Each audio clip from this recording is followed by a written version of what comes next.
Welcome to California Life Podcast. We are with Ms. Jill Diamond, Correct. the living legend of female boxing, and the lady who fought for the female boxers throughout your career. Yes. Ma'am, thank you so much for coming to the show, for joining us, for your time. It's a pleasure, it's an honor. Well, let's begin with, what are you busy with right now? Are you still involved in sports, in boxing? Yes, I'm still involved with women's boxing and all boxing, actually. I started with women's boxing because I felt they needed more representation. But now I'm involved with boxing in general and philanthropy. Okay. Which, let's say, issues in the sports are you dealing with? What problems are you trying to solve now? Women have the same problem in and out of the sport, which is equality, finances, being supported. It's the same issues whether you're a banker or a boxer, but of course boxing is a smaller arena and less opportunity. But we're still dealing with the same issues, but we've come quite a way since I started being involved in it. There are more and more women involved, good women, smart women, and some good purses, and they're selling out arenas now. We had quite a few controversial moments during the Olympics in France, in Paris. What is your personal perspective on what was happening and what is happening in female sports right now with... Are you talking about transgender? Yeah. I personally believe that only a cis-born woman should fight a cis-born woman, XX versus XX, XY versus XY, and vice versa. I think that there are unfair advantages, particularly if someone transitioned after puberty, and I would never encourage anyone to transition before. I just think in a combat sport, you have to be particularly careful because a lot of serious injury can happen, and it's not fair to the women. So no, I'm against transgender boxing mixed in with female boxing. You as a public speaker, you as a public person, especially in the domain of sports, how do you personally try to facilitate the fight against this injustice situation? It's very difficult because in all other levels, I think that there should be total equality. Mine is just simply a safety and health issue. Right. So all I can do is not sanction a fight like that. Right. That's all I can say and speak out my mind as to why. You know, there's a lot of scientific evidence to say why this is an unfair playing field. And particularly in college and high school sports where women are losing a lot of scholarships to people who are gender identification. So, you know, all I can do is not support matches that are like that. What do we need to do to have this threat to female sports eliminated, ideally?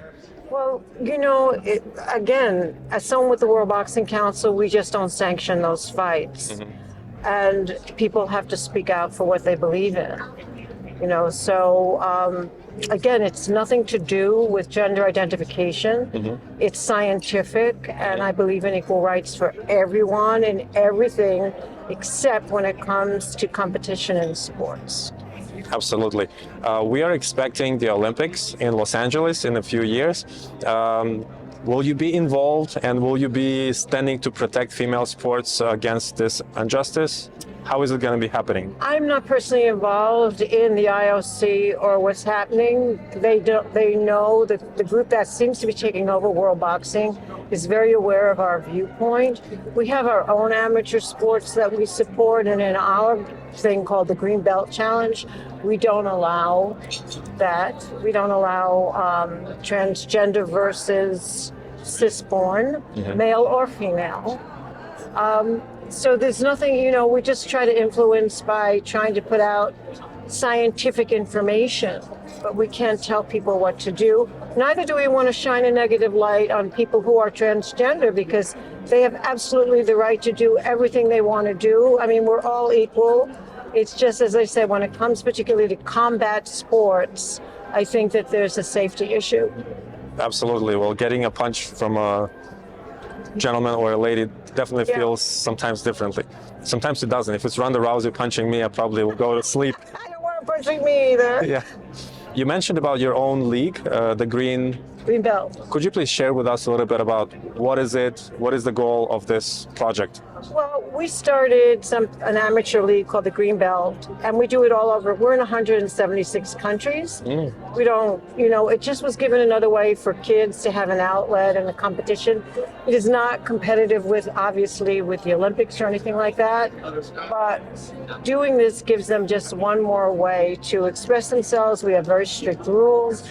And they love fighting for what they consider to be a precursor to getting the real green belt. Though we don't encourage amateurs to go professional, but we are there for advice and help if they need it. Why you're not encouraging amateurs to go professional? Because that's not the point of it. The point of our doing this is to give kids, particularly kids from disadvantaged areas, to give them structure, gym, family, and outlet, not to make them professional boxers. That's a whole different thing. That's a passion that you have to have. There's other kinds of dangers involved in that.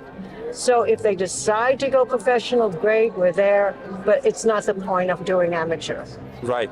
I have a little bit controversial question to you. Sure. A few months ago, we all witnessed a very interesting fight between Mike Tyson and Jake Paul. Yeah. What comment could you give us about this event? I thought it was disappointing. Part of me says, you're bringing new eyes and new people to the sport, and that's a good thing. But I did feel sad for Mike, who obviously in his prime would have been a lot different. But I can't be against, again, long as the safety aspects are met, the physical tests are done, they're cleared medically. I can't say anything negative about it other than it didn't please me personally. The controversial message in the media, at least in the media world which we are involved, was that people who are not professional boxers are challenging professional boxers, especially social media influencers are trying to punch their world into the real world. And is it somehow degrading the value of the sport of boxing? See, that's a double-edged sword because, again, Jake Paul is a real boxer. He would not have gotten to the level he got to so quickly had he not been an influencer. But if they pass the standards that they have to pass and are equally matched, what can you do? Will somebody eventually get seriously hurt? Probably. I'm personally not for celebrity boxing. The other side of it has brought a younger audience and new eyes to the sport, so that on one of the first Jake Paul cards, there were also 6 very hard-working professional athletes who got noticed and got a paycheck who might not have had he not been there. So it's a very, very complicated situation. But I'm not really in favor of celebrity boxing. I think eventually someone, again, will get hurt. And there are other things like the one-round boxing where people have gotten hurt. Somebody has actually died doing that. They're not adhering to the standards. They don't have insurance for their boxers. And I think that's just completely wrong. Well, thank you very much for your comments. My last question, since you are a public person, where can we and our audience follow you, maybe get in touch with you if someone has questions, boxing related or any else? On my Instagram, I also represent the World Boxing Council's nonprofit, which is WBC Cares. So it's at WBC Cares on Instagram. The website is WBC Boxing, World Boxing, and also Jill Diamond Chastain at Jill Diamond Chastain.